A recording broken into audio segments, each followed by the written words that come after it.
You're watching the BU Start Now podcast with Sanartina. This is your host, Sarah Ashley Neal.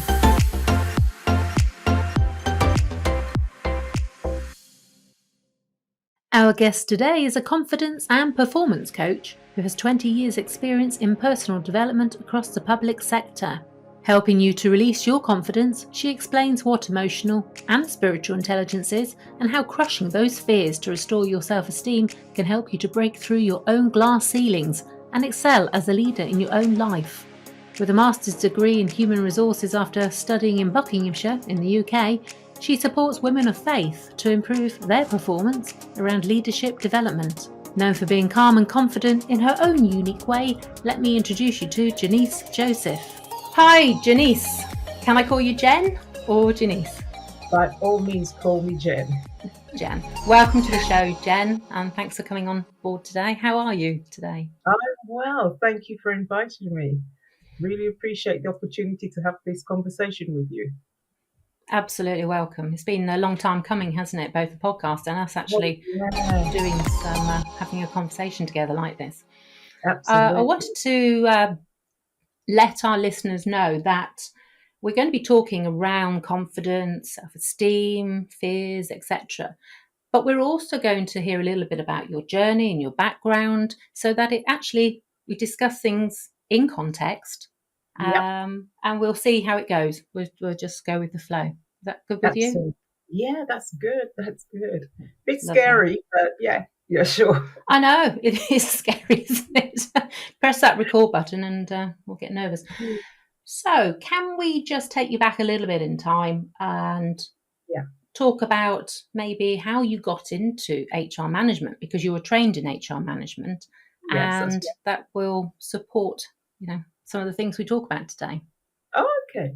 So, oh gosh, this is a long story. So how do I cut it short? Okay. I had made up my mind when I left school, left college, and thought, I don't want to go straight to university. I want to go into the world of work. But if I go to the world of work, I want to learn as much as I can from as many leaders as I can. So what can I do? And then I happened to come across a friend who was telling me about temporary working. I thought, oh, yes, that's it. So I started temping so that I could get as much exposure as possible to as many leaders as possible in as many organizations to see the different ways of operating. Mm-hmm. I don't know why. I just felt that's what I needed to do. I suppose, yes, I do know why. I'm a bit of a perfectionist. Mm-hmm. And along with that perfectionism, is that a word? We'll use it. Sounds good. Yeah.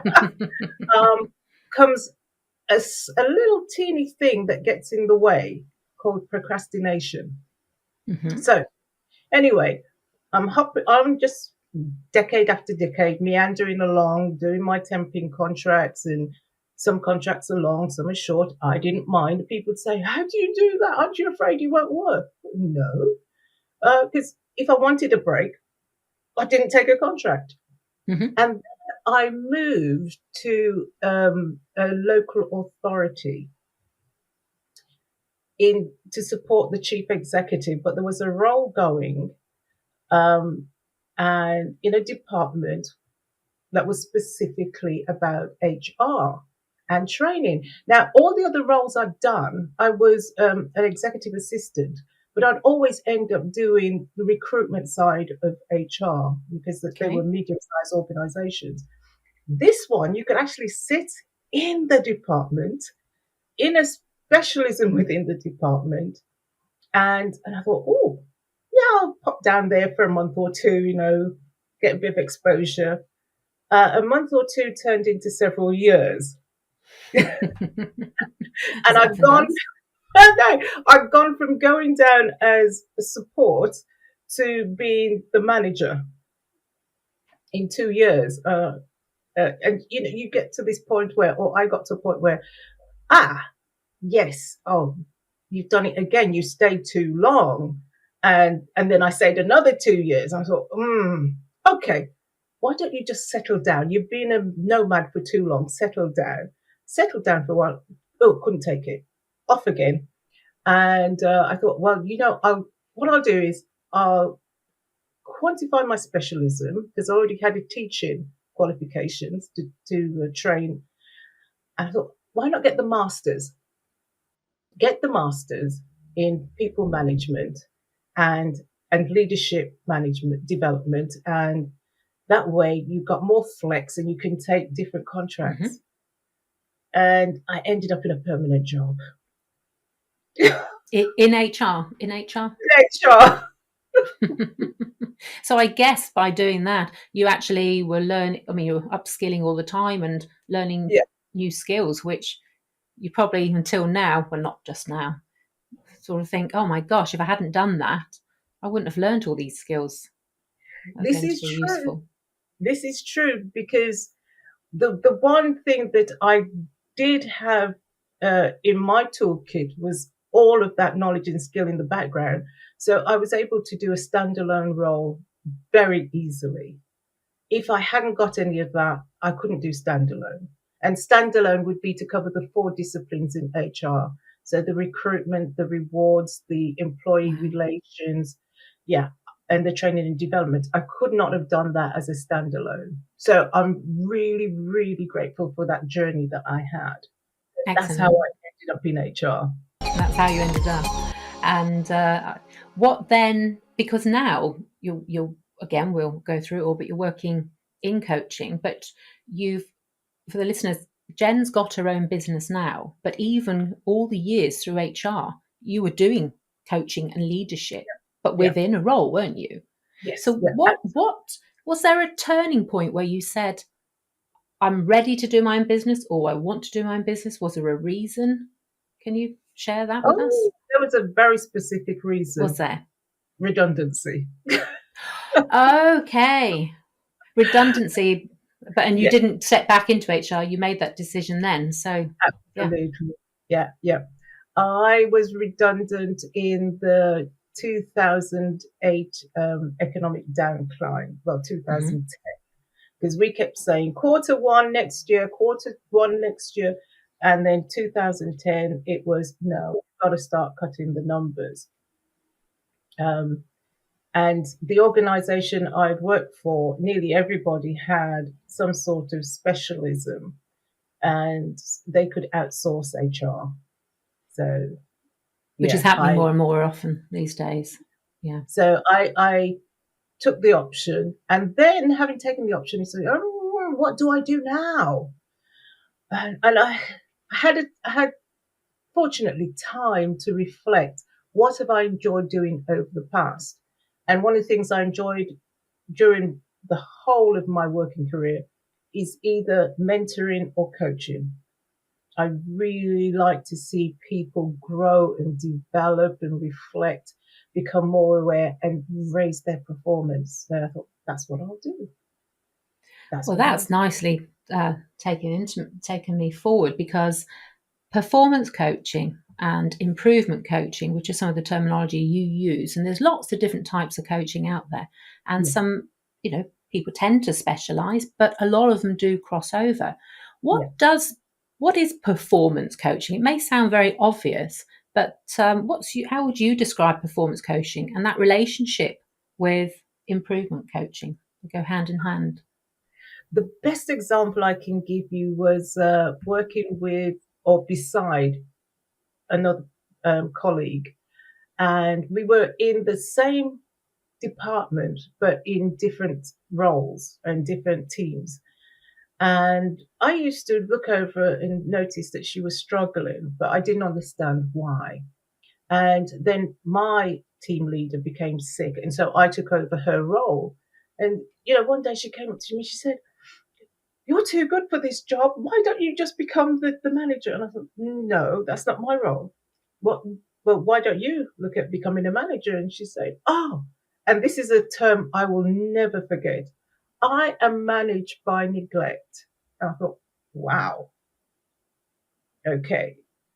I would have thought in this particular organization that managers were actually trained to be managers. Hmm. She made the statement, I've been managed by neglect. I thought, right, okay, let me see what's going on. And Hmm. when I looked at it, her performance was like rock bottom. She really was being managed by neglect. So for me, it was okay, let me see how I can help you without overstepping my role to raise your performance, and you can feel good about yourself and you can move on. So the question, what is performance really? Performance is where you've developed sufficient confidence in your skills and your ability, and there's a match between what you're doing and your personality, so that each day you are able to just get on and do the task in front of you, perform to the level of expectation, but go way beyond it and still feel good about that level of contribution. And So that's where the improvement coaching comes in. So if you've, I absolutely, guess, when you're working with somebody or a company, but say talking about an individual, and even when they've worked with you and they've recognized that they've got to a certain level or yeah, competency, um, and I always say improvement over perfection because we can all improve. yeah, It's, and as a coach, we're aware of that, but somebody may only want to get to a certain level in their career. I mean, and then their own personal development is something for them to look outside of um, yeah, of that, isn't absolutely. it? But yeah, and but the thing is that somebody who was at the level that this particular person was at did Mhm. not know how to ask themselves the questions about, where do I want to be? Where do I see myself? What is missing in my toolkit of skills? Yes. No whatsoever. And so it was the opportunity for me to practice probing and challenging, just probing, just Hmm. questioning. What are you doing here? Why are you doing it? What outcome are you looking for? And helping her to build her confidence, because she was the one providing the answers. So she could see for Yes. herself, I did that. It was me. Okay, somebody else was walking alongside me, but it was me. I did it. I'm so proud of myself, and that by itself was building enough confidence and self-esteem for her to then be. Actually, she achieved an award for a piece of work she did after that. Wow. Mm. And we will be moving into some discussions about confidence, but just touching on it there because it's relevant. It's also about getting that confidence, building it so that we can Yeah, perform better, so that we can yeah, ask ourselves some of the right questions that before we might have. I mean, even when we have that internal dialogue, it's like, oh, who do we think we are? What kind of yeah. questions are we asking ourselves? Well, we can coach ourselves. Absolutely, You know. absolutely. What she learned was, instead of waiting for somebody to give her an instruction, Hmm. she could take the initiative to design and to implement things. And that's why she won an award. And for about something like 10 years after she left, they were still using the product. Oh, that's an endorsement in itself, isn't it? Yes. Yeah, yeah, Something you also talk about is emotional intelligence. I mean, and spiritual intelligence. Talking about them separately for a moment, and again, it'll all we're going to probably bring these words up again. What does emotional intelligence mean for the listeners? I mean, we can make it up, but is there a specific definition? There's a lot to talk. Again, we can a lot to talk about there. yeah, yeah. I mean, intelligence just talks about the way you can function and understand the world that you're living in. Hmm. What I don't do is emotional quotient. I don't teach you how to behave or how to respond in a PC way. I don't do that at all. It's What different, I isn't it? exactly. Sorry. If intelligence is about understanding what's going on in terms of the world around you, then emotional intelligence is about understanding the emotions that you are dealing with, and then being able to create a response and take responsibility for you. Right. Okay. Yeah. So it's taking responsibility because sometimes I hear people saying, I might have probably said it myself, but oh, they're not very emotionally intelligent. Or I've heard people say, oh, or they're very academic, but they're not emotionally intelligent, or they're not this, or they're not that. I mean, obviously, these are all judgments and opinions and stereotypes, but it's quite common. I mean, I've heard it years and years ago. People who are talking about it, and I just wonder if sometimes we're not using the word, properly, Inappropriate. Yeah. appropriately. Yeah. Emotional intelligence is about your ability to respond and take responsibility. Right. Sometimes we get angry and we just lash out and we say, oh, that's anger management. Mm-hmm. Okay, fine.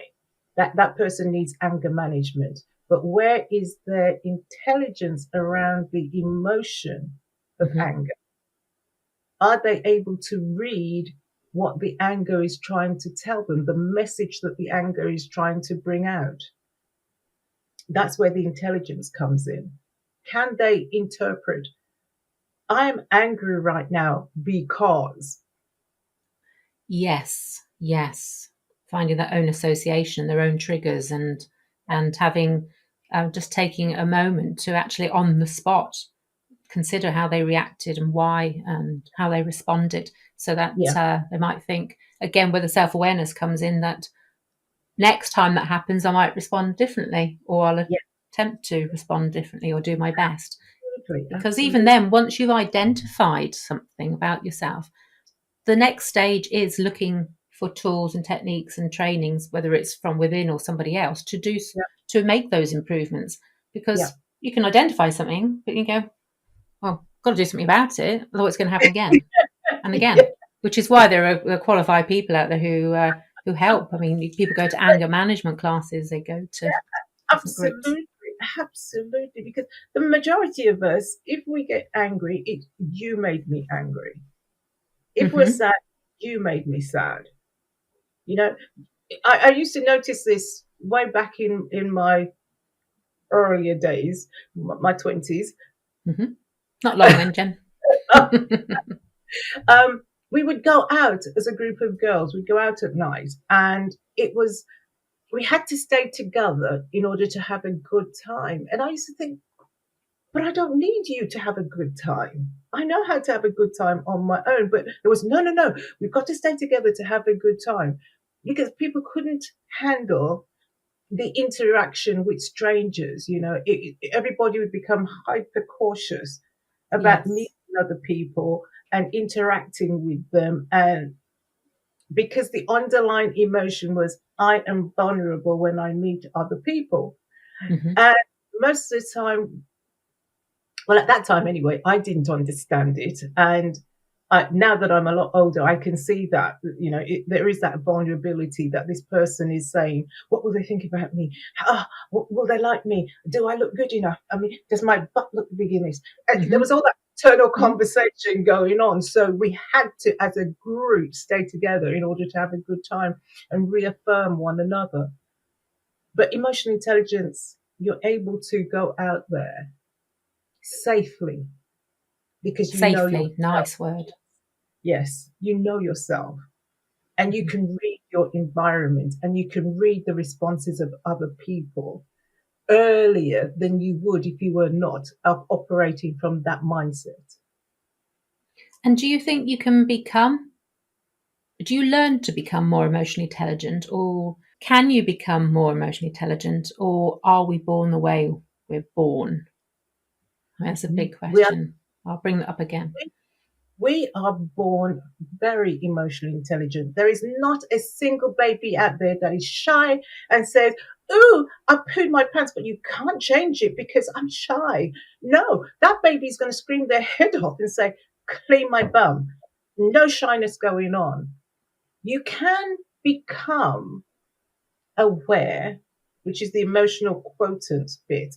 And so you can conceal your emotions to present a face to other people. But emotional intelligence is about allowing your personality to emerge in such a way that you're not reading on top of what people are doing or saying a message that doesn't exist. Yeah, we're definitely going to be talking about this subject again sometime. I love it. Yeah, because we're always into, oh, they looked at me funny. Their eyes, what's funny? That's your perception. And even if they did, we're still not mind readers. And then we go into, um, making assumptions, and then we start a narrative, and then we start scripting. And before we know it, we've made this whole story up about somebody we've just met in the corner and not even spoken to. And we've just put them into a box, Absolutely. which sometimes can be healthy if you want to move on. Okay, what about spiritual intelligence then? Right. So spiritual intelligence is achieved through emotional intelligence. There's no two ways about that. Because emotional intelligence is able to produce a certain harmony within. Okay. And that harmony encourages you to be authentic in who you are and who you're presenting, your character and your personality, who you are at the core being your character, and your personality, that which you display to everybody out there. Like, I'm a smiley person, I laugh all the time. What's my character? Actually, I'm actually strong and silent. Yeah, Right. yeah, Character, you see, we're touching on character there, which is. yeah. And I distracted myself just. I'm sorry, did I do that? I know. Oh, I I did. must stop having these conversations, mustn't I? I must No, interview more formally. I distracted myself with that segue about character and personality. But it's lovely and natural, and yeah.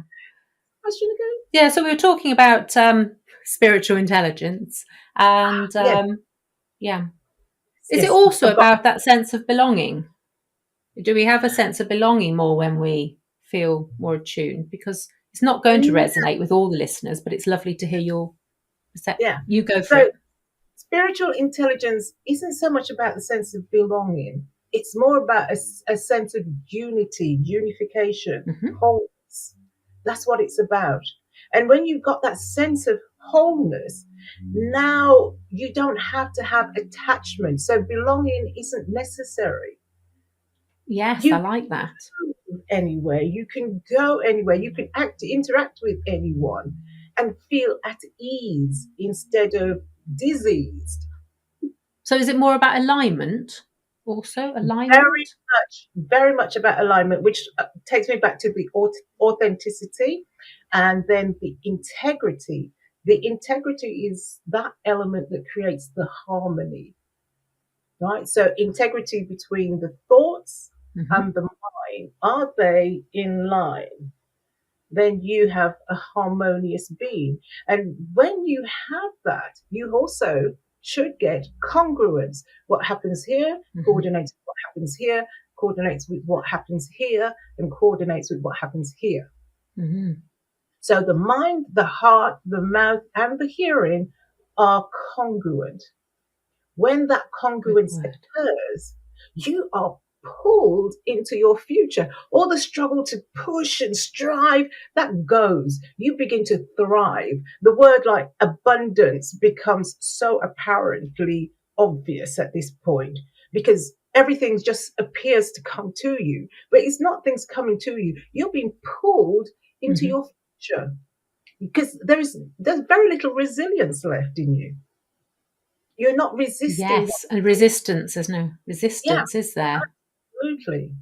Yeah. Which is what something we all aspire. And again, coming back to that emotional intelligence and the awareness, we're human. I mean, you can talk to some of the top neuroscientists in the world and people who are brilliant at this stuff and imparting their knowledge. And they'll all say, if you listen to them on interviews, I'm human, I have a bad day.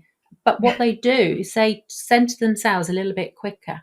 They check Yep. in with themselves a bit more and just say, for that moment, they'll do Yep. their best Yep. to actually recognize their behavior, their thoughts, and the way they speak, where they're speaking, and just change that and flip switch they call it in the Yep. old days flipping. And part of the outcome is that you begin to understand your character. Now, when there is an understanding of your character, that question, who am I, diminishes. There's no longer this struggle for identity. Yeah, because the Mm, question is now answered. You know who you are. You are a endless being. You're a source of eternal energy. mm, mm, You flourish. People want to be around you. People gravitate towards you because when they're near you, they feel alive, they feel electric, they feel excited, they feel exuberant. Mm. And you could be there as quiet as a lotus blossom, but they're crowding to be near you just to feel that bit of life in them. Yes.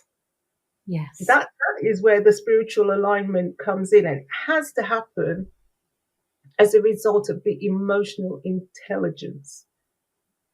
Lovely. Emotional quota will not achieve it, but emotional intelligence will. So putting on a brave face and say, yes, I'm so happy. And inside your heart is screaming. No, Mm-hmm. you only attract what's inside of you, should I Mm-hmm. say. Well, it's not even the word attract. It's Recognition, isn't it? Because it's always there. They yeah. say that you don't bring your awareness to something. Your awareness is there, but you're just aligning with that awareness, And or you're aligning so, with it. exactly. So if we use alignment awareness to mean uh, to see a specific thing that's in harmony with whatever resonance you are at that point. Because honestly, we could be out in the street together. You see one thing, I see another because Mm-hmm. of where I am here and here. Yes. Yeah. So in a way, yeah, awareness is a good word to use at the moment. It's where our intelligence is at the moment, alongside that word awareness. Yeah. Yeah. But for me, emotional intelligence, it brings so much abundance into a person's life that you wonder why more people don't want to be emotionally intelligent. Well, it's because you have to take responsibility for yourself and every choice you're making. Mm-hmm. Okay, Yeah. It imagine comes. it's a lot like the quantum theory. What you focus on is what you're going to get. Mm-hmm. All the options will be available, but what you focus on is what's going to be the part of the outcome. You won't get an outcome for something that you're not focused on ever. Even though That's things, interesting. yeah, because even though things seem to slip in from a side field, it's because you had a focus on it at some point. That's exactly what I was going to mention after giving you your space there to explain that, because that's my thoughts when we say we don't get what we focus on, but at some point we did. And even if we've Yes, let that go, then, yeah.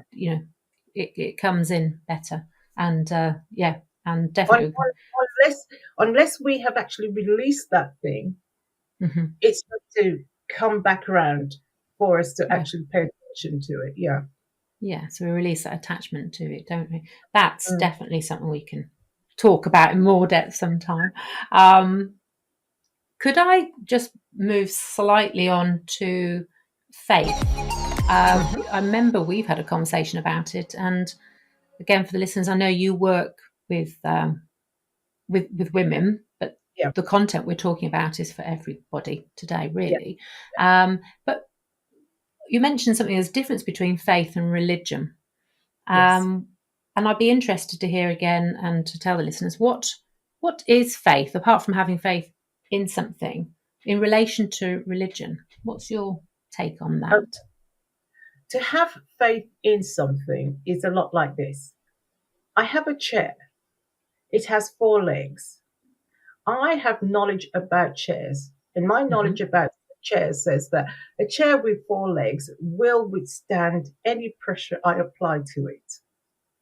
What is my faith at this point? It is knowledge about the function of the thing. Hmm. So I can put my behind on that chair. Sorry. I can place myself on that chair. Well, it is behind you, but carry on. Don't lose your train of thought. So that's my faith in action when I place myself on that chair. Faith is not about wishful thinking. Faith is about knowledge of a function of a thing. Is that knowledge of the function always going to play out the same way? or is it varying and depending on other circumstances in play? That's what faith is. Religion, however, is about a practice to bring you to the point where you can be focused on that principle, or where you can, should I say, mimic, because that's what worship is, mimicking, where you can mimic others who say that they are practicing those principles, or Okay. where you are allowing or giving away your control to another person. That's religion Right. from my Whereas book. faith, yes, absolutely. I mean, this is what it's about. Mm. Hearing it from your point of view, no. And faith has to be formed within the belief system. Do I believe this principle or don't I? Like, everybody operates from a position of faith. An I atheist see. will say, you're born, you live, you die. Okay? Hmm. A Buddhist will say, you're born, live the most compassionate life that you can live, don't harm anybody, you die. Right? Then the other religions who are pantheists, they'll say, well, we have all these gods who have different attributes, and we'll worship them because they will give us something in return. And then you have the the monotheist who will say there is only one God who is the creator of heaven and earth. So we will honor him and live our lives in honor of the creator, looking after creation and honoring other people, because there is a bit of him in everybody. Everybody has a belief founded on a set of principles, which is their, Right.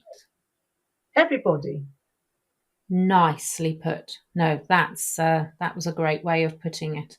Um, so, for yourself, if there's anything you're able to share with us, Mhm, can we tie in confidence with this? Because again, you've gone through your career, mhm, and you're now owning your own business. mhm.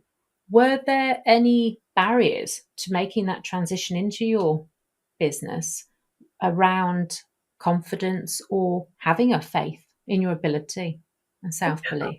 Just wondering if that Huge, all huge, huge. huge, Okay. huge, huge, huge barriers. And initially, the ones I recognized were the esteem barriers, where I would say things like, who am I to do this? Who's going to listen to me anyway? My story is so small, it's meaningless. Yeah, so all of those esteem conversations came in like a truckload of burdens that I just thought I had to carry, and I had no way of carrying them. And then, because of that burden, came the confidence burden. The I can't do this one. Um, I'm stuck.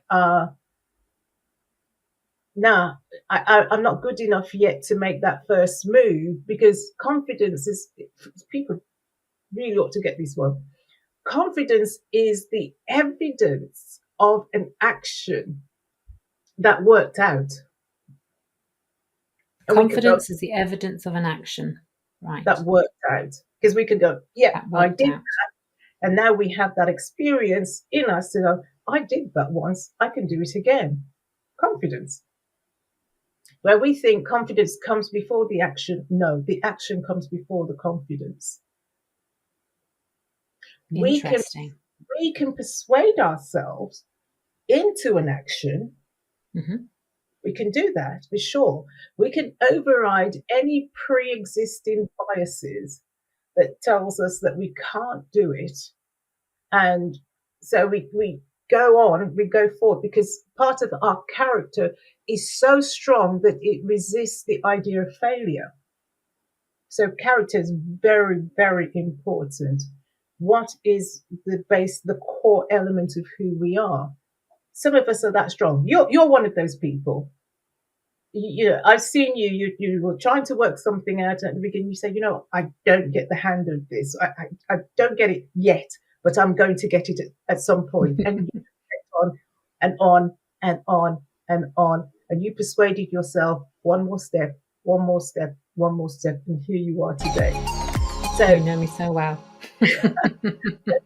we sometimes interpret self persuasion as confidence. It isn't.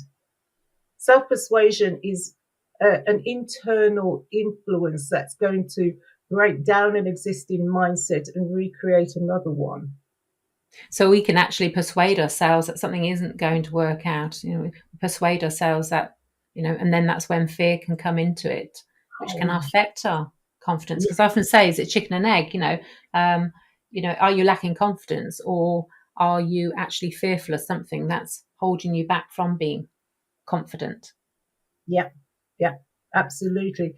And for the people who have a strong basis, a strong underlying character set, they don't need an external force to help them to build a strong character because it's innate in them. These are the Mm-hmm. ones who make leaders that can help us through any situation, that can mitigate risk like that. But others are leaders who are created because they've been taught the principles of self persuasion Mm-hmm. to influence and override any existing pessimistic mindset. So, can you be confident in one area and not another? But and this is still about being authentic and Mm-hmm, congruent over that particular situation, person, activity, whatever it is. You can mm-hmm, have that wholeness over that and say, no, I'm absolutely confident that we see it in leaders or CEOs and companies and at every role. I mean, there's an element of that. But then in something else, something as simple as, might be a fantastic accountant, brilliant at maths, yeah. all of that. But then you hop along to the local salsa class and you go, whoa, no, no, no, no, no, no. I'm not going to put my step forward. So, but that person overall, their friends say, "Oh, he's really confident," or "She's really confident." You Yeah, know. because we have natural talents that um, we can feel confident about because that's something that's just built into us, and we know that is a skill that we didn't need to hone. So, we can have Mhm. confidence as an accountant, but the dancing we had to practice first steps, second steps, third step. It was foreign to us, so there wouldn't be that confidence there until we had gone through each stage, and then to the point Mm. where everybody goes, "Oh, bravo, bravo, well done," and yeah, get a Yes, bit. Jen. Yeah, and that's where that pending whether you're someone who procrastinates or looks for perfection, you may never get step foot on that dance floor because of thinking, well, I should be able to do it first time or this or that. But I know that's another area altogether. But and we develop that confidence through practice and through, like you said at the very beginning about how that lady was recognized and had an award because she didn't have it at the beginning, but she built on it. But we Yes, have to be accountable for that, don't we? And no one can make you be better at something. You yeah, have to do it yourself and know when there's a time to say, actually, what, I'll call that a day. I'm going on to something else now. I mean, when people say, oh, sorry. no, I was going to say that's accountability, right? That's I recognize Mm, that you've got to your limit. That's accountability. But what we were talking about previously was about personal responsibility. yes. Yeah, Yeah. Personal responsibility. So yeah. many of these overlap, don't they? Even though Oh, I appreciate that, there is specific like definitions, but to the lay person, um, just taking an interest in yeah, some of the terminology, and then you can start becoming more self-aware and yeah. choose to do something with that and take personal Well, responsibility. you write about it as well in your book, in your well-being book. And I love the way you write, by the way, because you write in Thank such a you. simple way. It's so easy to understand. And it doesn't matter what field you're coming from, but you write about it in such a way that people can understand. I can make a personal choice to do something and to make progress, but I can also make a personal choice to be accountable to myself and decide that this is the cutoff point. Yes. Or if you recognize then that you still want to take something further or develop a skill of your own, then you can seek support, and that's where people can come to you. I mean, it's that self-empowerment Yeah, that doesn't always come initially from ourselves. I mean, I'm a big believer that we have a lot of our own answers, yeah, but you know, we're all very different, and we've got, the yeah, brain works in different ways. I mean, they talk about left brain, right brain. I'm not even going to touch on that today. I need to do some more research. But we know we've met people, and you just think, oh, you're just completely different than me. You know, yeah, have different personalities, different characters, and different approaches, etc. When you do have good network of friends and family and support at work and a coach behind you, they can support you to feel more self-empowered, because they're not with you 24/7. So yeah. yeah. And that's the amazing thing about coaching is that you're not going to be hand holding and doing the thing for people which makes coaching so effective. Whereas counseling makes you very dependent on the person because they're just taking off a layer at a time and getting you to revisit the problem. Coaching isn't about revisiting the problem. Coaching is about solving the problem. You've identified the problem and you've identified a goal. Right, we're going to get you to the goal and we're going to identify the barriers on the way to the goal, but we are going to equip you to overcome those barriers. Whereas counseling is going to take you back and strip you down like an onion until, there you are. Yes, and again, there's so many different therapies out there. You're a trained counsellor, aren't you? Are you a trained No, counsellor? I studied psychology. I didn't go. Psychology, that was it. I know, because you've got tons of skills. Could we, or could you, introduce maybe just a couple of simple techniques to helping people to overcome some of their barriers around even taking that first step towards talking to a coach or doing something that they want to do, but they know they're being held back? I mean, where would they start? Where would they start to get out of their own head as well? The first place to start is to be courageous because fear is going to consume you. You know, you want to make a change and you're saying, oh, but if I approach so and so, they'll reject me. Why jump straight to rejection? Be Mm-hmm. courageous. I need to make a change. People are out there like Sarah, like myself, who we're here to help. We're not going to say, oh, God, no, I'm not going to touch your problem. Never. We are going to point you in the right direction. I think that's the first thing. Be courageous. Mm-hmm. Stand your ground against that fear and say, you know what, fear? Right now, you're not serving me. You're not helping me to move forward. In fact, you are hindering me and creating more barriers. So just sit aside for a moment. I'll pick you up later. But right now, I'm going to call Sarah and have a conversation with her. That's the first thing. To Talk to always someone.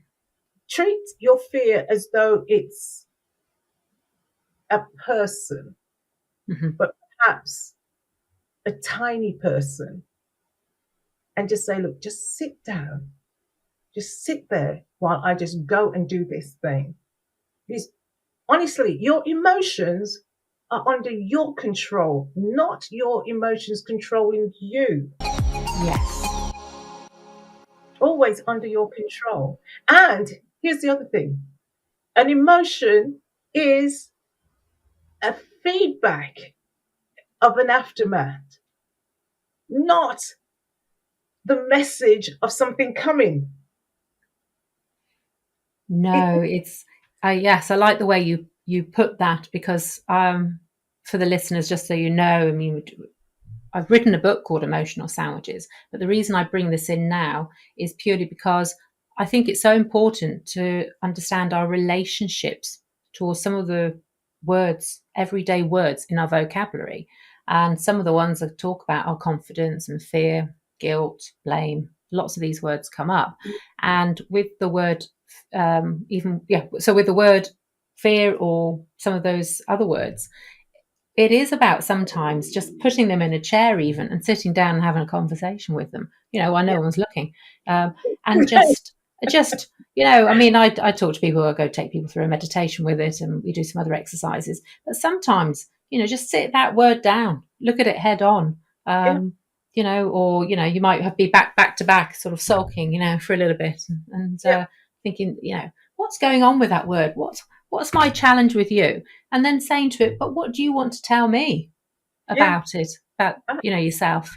absolutely. Um, Because you're right. Because when we're saying we're feeling afraid, the fear is something we put in place, and we weren't conscious of putting it in place, but we've put it in place as a mechanism to protect ourselves. mhm. But then when you want to take action, the fear comes up and says, I need to stop you from taking that action because you asked me to protect you. No, I want to take this action. No, you asked me to protect you. To no, you can't take that action. Mm. It's an And aftermath. sometimes fear is good, though, isn't it? Sometimes that fear saves you. It can save Yeah, you if but you're walking down a dark alley or whatever it is. yeah, but we're talking fright, flight, Mhm. and then the other two that fall into the freeze mechanism, which are fright and oh gosh, now I've gone and wrapped my tongue around this. And fear. There is genuine fear that makes you so terrified you Freeze. can have a heart attack, right? Mhm. So you've got the freeze mechanisms are fear that literally puts you into a position where you could die, and fright, where it's like, but the two Mm. that we want to depend on are fight and flight because they are the genuine protective ones. Mhm. The other Yeah. two are not. The other So, two so yeah. are, And that's why when you recognize that something isn't life threatening, but yeah, we are perceiving in the moment to yeah, feel it is, yeah, because physiologically we're reacting. And yeah, that's, so, yeah, that's why they say, you can be anxious or have anxiety attack. And you feel that's why it's always taken very seriously. You think you're having a heart attack. yeah, Again, it's what we were talking about at the beginning. It's about recognizing that if there is something you want to do in your life, whether it's wanting to change a job, whether mhm, it's wanting to come out of a relationship or go into a new one, go back to college, mhm, all these things.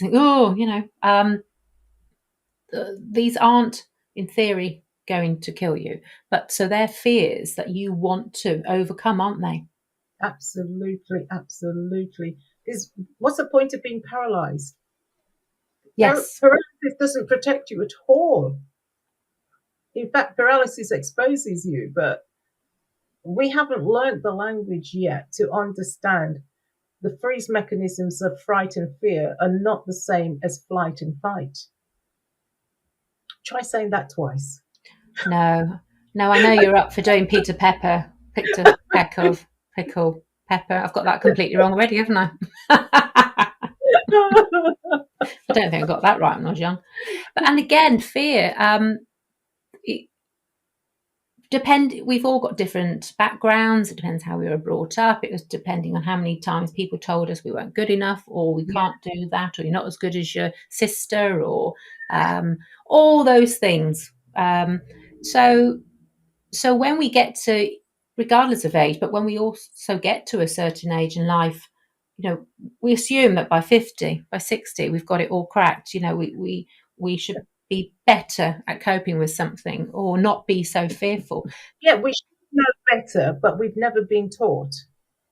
Yes. And if we know the principles, this is where faith comes in. If you understand how things work, new situations do not form a threat And because that's you. where we want to get to, isn't That's why we're here, isn't it? Come on, Sarah. That's why we're here. it? We It's a want heck of a people to have journey for some of us. exactly. We want them to have that freedom that we found through our ups and downs, our hills and valleys, our valley of the shadow of death. Well, we've gone through it. Now we want to liberate other people.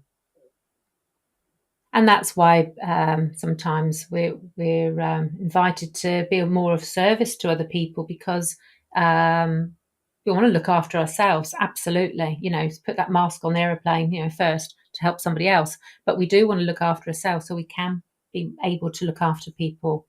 Mm, And but being of service just gives you that fulfillment. And it yeah, depends whether you've got the ego on, or the reasons for doing it. But overall, we aspire on this earth plane to have a good life and to look after people and to help each other. So yeah. that's a beautiful way of coming towards the end of this show. I don't know where time's gone. I think it's about 50 minutes. Goodness me. I won't have got through all my questions, but I think I've enjoyed it. Have you enjoyed it? I've enjoyed it I immensely. Listeners, I hope you've enjoyed it, because this lady has got so many more tips and tools to talk to us about, and yeah, so we can maybe look at that in the future. Is there takeaways? Goodness me, we've gone on a little journey, tapped into a minute part of your story, but I was really going to finish off asking you a question about: are there any other barriers that listeners can sort of maybe self-reflect on and be aware of around, if you're on this call and you're listening and you're thinking, do you know, I need more confidence, what barriers could they look out for? Is that an The endless biggest, question? yeah, no, the biggest barrier they could look out for is ignorance about what they're experiencing within their body. So if listeners, if you could become more aware at that point where you really desperately want to take action and do something different, reflect back, look inward. What am I experiencing right now? And where is it located? So if you can't identify what it is you're experiencing, try to find out, where exactly am I feeling Mm. this thing that I can't interpret, because sometimes it may be in your head. If it's in your head, then you'd have an idea it's about the way you're thinking about that thing. Sometimes it's in the throat, and it's about the way you want to express that thing, but you're holding yourself back. Sometimes Mm. it's in the eyes, and you may be trying to avoid seeing what it is you want to do. Sometimes it's in the upper chest, and that's a strong emotional stronghold where you may be feeling a little bit of exposure that people are going to reject you. Sometimes it's in the core of the body, or in the back, where you're feeling that in the front, no strength, personal strength. In the back, no support. Sometimes it's in the hands. I can't take action. So just try to be aware. If if you can't put a word to describe what you're feeling, notice where it is in the body, because that's going to give you an indication of what's going on, what the barrier is. And at that point, if you can stick with it and just focus your attention on what it is you're feeling, it will begin to diminish. And as it diminishes, your confidence, or sorry, your courage is going to rise, and you'll be able to take action. That's Yeah. beautifully said. Love it. Yeah. And even as you're saying that, I'm feeling like I just want to, sit up straight and just breathe more calmly. And yeah. Anything I haven't, I mean, obviously, there's tons we haven't touched on. Is there anything else that you want to add now? Or do you feel, I think you've said that An very awful lot. I have, eloquently? right. I've said an awful lot. The one thing I'd Anything want to say, specific? whatever it is you want to do it single-mindedly. Don't and ah. Don't, ah, no. Do it single-mindedly. Reach a point where you're fully committed to yourself. That's it. That's what I'd like to say. Beautiful. That's a great takeaway and a great tip. And yes, put it on a post-it note, guys. Put it on your phone, put it on your screensaver, whatever it is you want to do, so you can see it all the time. Well, Jen, where can people find you? where can people find you if they want to come and see you and Oh, talk to you you? can find me different places. You can find me on LinkedIn, Jen Hmm. Joseph. You can find me on Facebook, Jen Joseph. You can find me on my website, Release Your Confidence. Release your confidence. Yeah, and Or just you, even, sorry. sorry, I was going to say, or info@eecoaching.co.uk. We'll put all of those in the show notes, and I'll make sure I spell them correctly. And if people haven't seen those and they've just happened to be googling or something, is it Jen or Janice in your Jen, titles? It's Jen, Jen. It's yeah. Jen. Lovely. Well, thank you ever so much, and I mean that sincerely. It's absolutely a joy to speak to you, and you look gorgeous, and you're just oozing confidence yourself. So you're a great example to everybody. And this will be on video as well, which will be on YouTube by the end of July or sometime in August. If if listeners want to actually watch it as well. So thank you very much. Take care of yourself. Thank you. Bye, Jen. Bye, bye, bye. And remember, our show is about helping you to create healthier habits in the life you live now until new lifestyle practices change how you live your life. Well, that's it for today's episode. Thank you for watching and taking time out to join us. If you enjoyed the show, it would be really great if you could leave a review. And I look forward to welcoming you back to the show next week. This has been your host, Sarah Ashley Neal.